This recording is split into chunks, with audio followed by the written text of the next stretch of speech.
জুবিন গাৰ্গৰ ন্যায় প্ৰক্ৰিয়া কেনেদৰে আগবাঢ়িছে সেই সন্দৰ্ভত মুখ্যমন্ত্ৰী ডক্টৰ হিমন্ত বিশ্ব শৰ্মাই মন্তব্য কৰিছে আৰু একেটা সময়তে মুখ্যমন্ত্ৰী গৰাকীয়ে জুবিন গাৰ্গৰ ভুৱা অনুৰাগী সন্দৰ্ভতো মুখ খুলিছে আজিৰ দিনটোত আৰু মুখ্যমন্ত্ৰী গৰাকীয়ে জুবিন গাৰ্গৰ ন্যায় প্ৰসংগত বক্তব্য ৰাখিবলৈ গৈ আজি কি ক'লে সেয়া আমি আপোনালোকক শুনাব বিচাৰিছো। আমি এটা কৰিব এইটো কাৰণে লাগে যে জীৱিত কালত জুবিনৰ অনুৰাগীসকল বেলেগ আছিল। তেওঁৰ পৰলোক প্ৰাপ্তিৰ পিছত এনেকুৱা এছাম জুবিন অনুৰাগীৰ সৃষ্টি হৈছে যিসকলে জীৱন কালত জুবিন গাৰ্গক পদে পদে সমালোচনা কৰিছে। গতিকে এতিয়া সময় হৈছে জুবিনৰ প্ৰকৃত অনুৰাগীসকল ৰাজপথত ওলাই আছে। কাৰণ যিসকল জুবিনৰ অনুৰাগী নামত ওলাই আছে তেওঁলোকে ৰাজীৱ শদিয়াৰ মৃত্যুৰ পিছত জুবিনক কেনেকুৱা বাক্যবান ব্যৱহাৰ কৰিছিল আপোনালোকে এবাৰ চাব।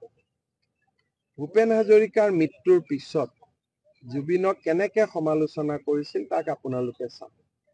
যোৱা এমাহ ধৰি জুবিনক জীৱন কালত ভাল পোৱাসকল পিছ পৰি থাকিল। যোৱা এমাহ ধৰি জুবিনক মৃত্যুৰ পিছত ভাল পোৱাসকল ওলাই আহিল। সেইকাৰণে বিজেপিৰ প্ৰচেষ্টা যাতে জুবিনৰ প্ৰকৃত অনুৰাগীসকলক আমি ৰাজপথত উলিয়াই আনিব পাৰো, ন্যায়পালিকাৰ ওচৰত আমি যাতে এটা নিবেদন কৰিব পাৰো যে সোনকালে ন্যায় দিয়ে। পলিটিকেল একো নাই। জুবিন গাৰ্গক লৈ আচলতে এতিয়া দেখা গৈছে স্যাৰ, আমি যেতিয়া ছ'চিয়েল মিডিয়াত চাওঁ তেতিয়া দেখা গৈছে কিছুমান ৰাজনীতি আৰম্ভ। মই এইটোকে ক'লো যে আমি অসমত জুবিন গাৰ্গৰ অসম এটা তেওঁৰ কাৰণে জন্মভূমি পুণ্যভূমি আছিল।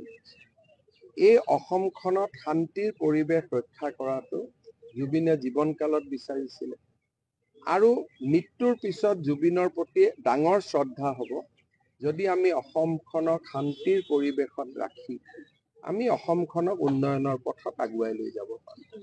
তাতকৈ জুবিনৰ প্ৰতি ডাঙৰ শ্ৰদ্ধা একো হ'ব নোৱাৰে।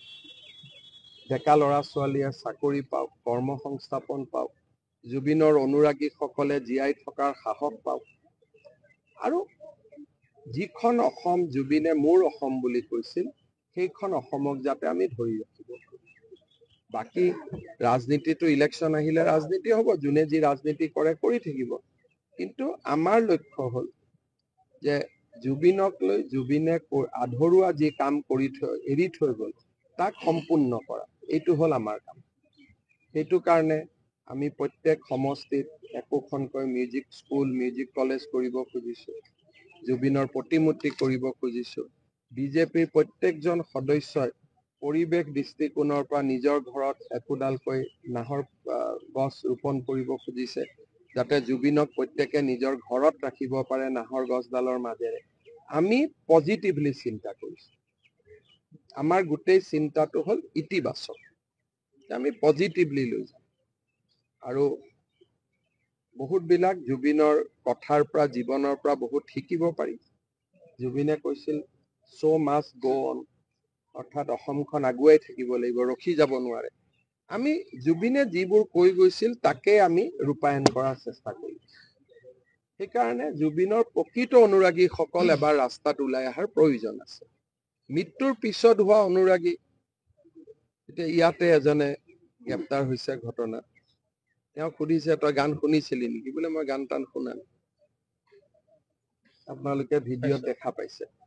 আৰু মানুহজনে সিদিনাখন তেওঁ সন্মুখত থাকিলে, পিছত ক'লে যে ন্যায় দিব লাগে। পুলিচে সুধিলে কি ন্যায় দিব লাগে? বোলে চবেই ন্যায় দিব লাগে কাৰণে ময়ো ন্যায় দিব লাগে বুলি কৈছে। বোলে তই জুবিনৰ গান কেতিয়াবা শুনিছিলি নেকি? বোলে শুনা নাই। সেইকাৰণে